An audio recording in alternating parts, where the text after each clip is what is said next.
حق تقاتہ، ویسا ڈرو جیسا ڈرنے کا حق۔ پھر اس کے بعد فرما ولا تموتن الا وانتم مسلمون، دیکھو ہرگز نہ مرو الا وانتم مسلمون، مگر تم پر جب موت آئے تو ایسی حالت میں آئے کہ تم صاحب ایمان۔ شخص کو موت تو آنی، لیکن فرما ایسی حالت میں مرنا الا وانتم مسلمون، کہ تم مسلمان۔ ہم اور آپ سب جانتے ہیں موت آنی، اس کی تیاری، اس کا اہتمام انصراف، اور ہمہ وقت آدمی اس موت کے لیے تیار ہے کہ آج اگر موت آ جائے تو آدمی اللہ کے دربار میں مومن اور مسلمان جائے۔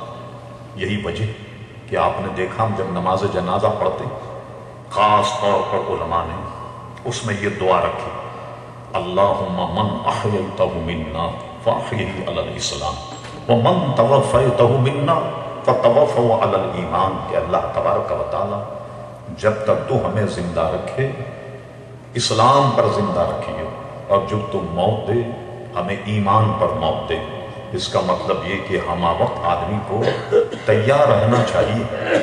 اور میری گزارش آج کی اس مختصر تقریر میں یہ ہم اور آپ سوچیں، جس کو صوفیہ اور مشائخ مراقبہ کہتے ہیں، بالکل یکسو ہو کر سارے دنیاوی خیالات کو ذہن سے نکال کر یہ سوچیں آج اگر آدمی کی موت واقع ہو جائے تو سامان سفر کیا تیاری اس نے کی ہے، کس طریقے سے دنیا سے جائے۔ اور ایک آیت میں ارشاد فرمایا یا ایھا الذین آمنوا اتقوا اللہ ولتنظر نفس ما قدمت لغد، پھر فرمایا واتقوا اللہ ان اللہ خبیر بما تعملون، اے ایمان والوں اللہ تبارک و تعالیٰ سے ڈرو، اور ہر شخص جو ہے وہ آگے دیکھے، سوچے کہ آج اگر وہ دنیا سے چلا جائے کوئی سامان سفر ہے، کچھ اس کے پاس تیاری ہے کہ جب دنیا سے جائے کسی بیوہ کی مدد کی، کسی یتیم کی مدد کی، کسی دارالعلوم میں کوئی دین کی کوئی خدمت کی، کیا کی اس نے؟ اور اگر خالی ہاتھ ہی دنیا سے چلا گیا تو ظاہر ہے کہ بہت نقصان اور خسارے میں۔ تو ایسی حالت میں مرو کہ جب تم صاحب ایمان ہو کر کے مرو۔ عزیزان گرامی، یہ مہینہ حضور غوث اعظم رضی اللہ عنہ کی یاد کا، یقین جانیے تقویٰ پرہیزگاری سب اپنی جگہ، مگر ان بزرگوں کا ساتھ ہوگا تو انشاءاللہ تبارک و تعالی خاتمہ ایمان پر ہوگا۔ میں صرف ایک بات بیان کرتا ہوں جس کو اعلیٰ حضرت امام اہل سنت مولانا شاہ احمد رضا خان فاضل بریلوی رحمۃ اللہ تعالی ملفوظات شریف میں ایک سوال کا جواب دیتے ہوئے بات ہے۔ ابھی آپ نے ایک نام سنا، حضرت مولانا لے رہے تھے حضرت نجم الدین کبریٰ رحمۃ اللہ، یہ امام رازی رحمۃ اللہ علیہ کے شیخ۔ تو آپ نے دیکھا فرمایا ولا تموتن، اس کی اہمیت کا اندازہ لگائی۔ حضرت امام رازی جس دور میں پیدا ہوئے اس زمانے میں عقلیات کا بڑا غلبہ، منطق فلسفے کے لوگ کہکشاں سے باتیں کر رہے، اور اسلام پر نہ جانے کیا کیا اعتراضات جڑتے، کیا کیا معاملات اسلام کی طرف منسوخ کر دے۔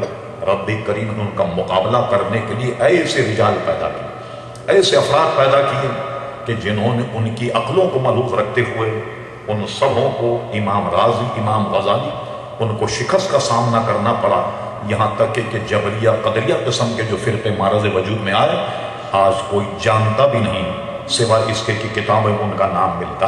حضرت امام رازی رحمۃ اللہ علیہ کے موت کا وقت آ گیا، اس کو پیغام سمجھی آج کا۔ عزیزان محترم، عین جب موت کا وقت آ جائے تو یہ شیطان کا آخری حربہ مسلمان کے ساتھ ہوتا ہے۔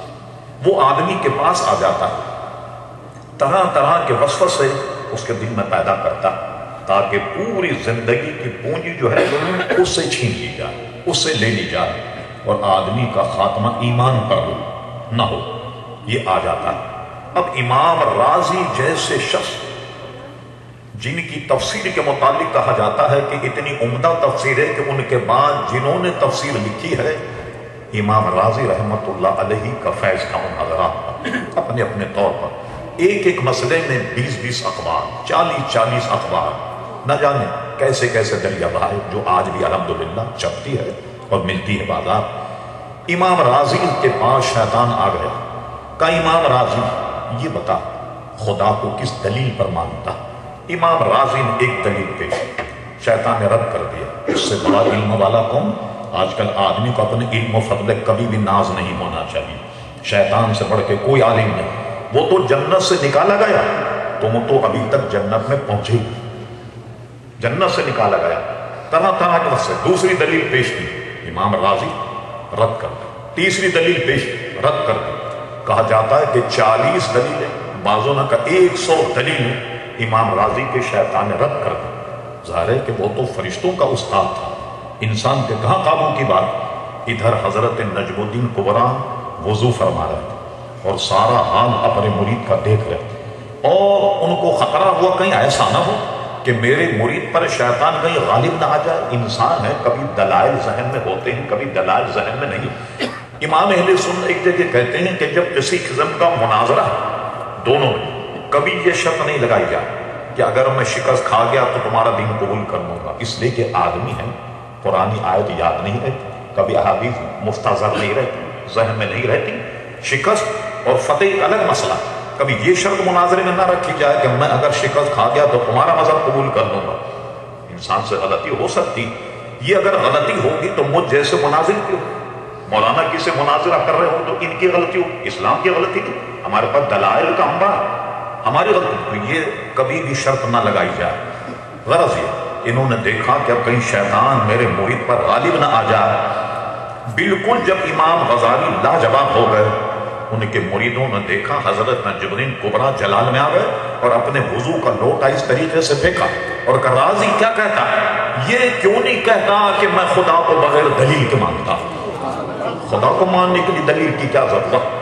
امام راضی کے کان میں اپنے مرشد کی جب آواز آئی تو آپ نے ارشاد فرما سن، یہ تو تھے دلائل، اب میری بات سن، میں خدا کو بغیر دلیل کے مانتا ہوں۔ خدا کو ماننے کی دلیل کی کیا ضرورت؟ اللہ اکبر، سارا شیطانی وسوسہ ختم ہوا، خاتمہ ایمان پر ہوا۔ اور اس میں وجہ کیا تھی؟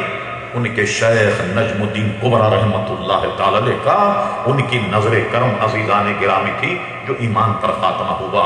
اللہ اکبر، حضرت مجدد الفسانی علیہ رحمت یزدانی، ان کی مکتوبات پہلے بھی ہم نے کہیں حوالہ دیا، مکتوب نمبر 92، 92 نمبر مکتوب پڑھیے آپ۔ کہا جاتا ہے امیر تیمور بہت بڑا بادشاہ تھا، یہ سمرقند، روس، ہندوستان کی سب کا حکمراں رہا۔ میں اس کے متعلق کوئی خوش فہمی نہیں رکھتا، تاریخوں میں جب پڑھا، لیکن حضرت مجدد صاحب کی ملفوظات پڑھی تو عقیدت پیدا ہوئی۔ مجدد صاحب لکھتے ہیں کہ امیر تیمور بخارا کے بازار سے گزر رہا، ابھی مولانا نے نام لیا حضرت سرکار بہاؤالدین نقشبند رحمۃ اللہ علیہ، ان کے خدام حجرے میں سے دریاں اور چٹائیاں نکال کر کے جھٹک رہے، وہ جس کے امیر اور بادشاہ تھا۔ اتنی عقیدت و محبت ہوتی تھی بادشاہوں کو اور عمراء کو بزرگان دین سے کہ اپنی سواری سے اتر کر ایسے کھڑا ہوتا، جب چٹائیاں جھاڑ رہے تھے ڈانٹ ڈپٹ نہیں، بلکہ اس نے کیا کیا کہ جتنا گرد و غبار وہ سب اپنے منہ کے اوپر لیا اطمینان سے، اور اس طریقے سے جیسے کوئی زاغہ مل رہا ہو مل کر، اور سیدھے اپنے جو شاہی بغیچے اس میں بیٹھ کر چلا گیا۔ حضرت مجدد صاحب فرماتے ہیں ان کے آستانے کی گرد تھی کہ خاتمہ ایمان پر۔ اللہ اکبر، تو آپ نے دیکھا بزرگوں سے جو لوگ منسلک ہیں، جو ان سے عقیدت اور محبت رکھتے ہیں، تو ان بزرگوں کی اعانت اور مدد یہاں تک کہ ساری زندگی نہیں بلکہ مرتے وقت میں ان کے ساتھ ہوتی ہے تو خاتمہ ایمان پر ہوتا۔ وَلَا تَمُوتُنَّ، ہرگز نہ مرنا، إِلَّا وَأَنْتُمْ مُسْلِمُونَ، ایسی حالت میں مرنا کہ تم مسلمان۔ اعلیٰ حضرت امام اہل سنت مولانا شاہ احمد رضا خان فاضل بریلوی کے اس شعر پر میں گفتگو ختم کرتا ہوں۔ فرماتے واسطہ پیارے کا ایسا ہو کہ جو سنی مرے، واسطہ پیارے کا ایسا ہو کہ جو سنی مرے، یوں نہ فرمائے تیری شاہی کہ وہ فاجر گئے۔ کبھی کبھی کوئی آدمی مرتا، محلے والے کہتے ہیں اچھا ہوا جان چھوٹی، کمبخت بہت پریشان کرتا، سارے محلے کی نیند حرام کر دی، سارے محلے کا چین سکون برباد کر دیا۔ لوگ جشن مناتے، خوشی مناتے کہ اچھا ہوا گیا۔ بعض خاصان خدا ایسے کہ جب وہ دنیا سے جاتے ہیں لوگ یاد کرتے ہیں بہت اچھا آدمی تھا، دیکھو مسجد